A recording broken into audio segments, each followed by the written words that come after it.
Hello and welcome to this Point of Care 101 activity titled HIV Updates for Pharmacy Practice, Maximizing Your Role to Impact Patient Outcomes.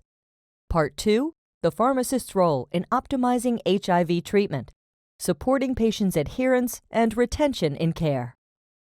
I'm Jennifer Cocohoba, and I'm pleased to be joined here today by my friend and colleague, Dr. Jason Schafer. We've now moved into the modern era of antiretroviral therapy. Some might dub this era the era of the integrase inhibitors. And again, we have medications and regimens which are highly potent versus the HIV virus.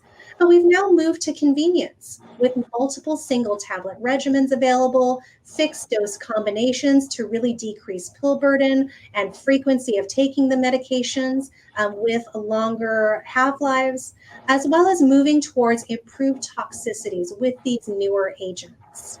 We also now, as our persons with HIV are aging, need to consider other concomitant comorbidities and the other medications that the patients are taking as we select optimal therapy.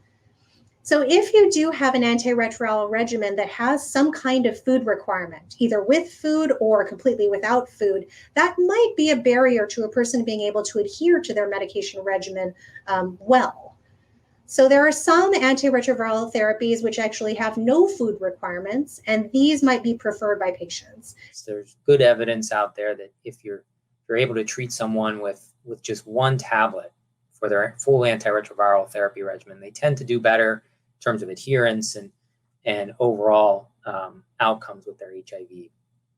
If I were to think about maybe the most common reason, at least I'm involved in terms of switching therapy for someone, I think the most common thing for me is drug interactions. And lastly, of course, pharmacists can be very effective advocates for improving antiretroviral related safety and tolerability.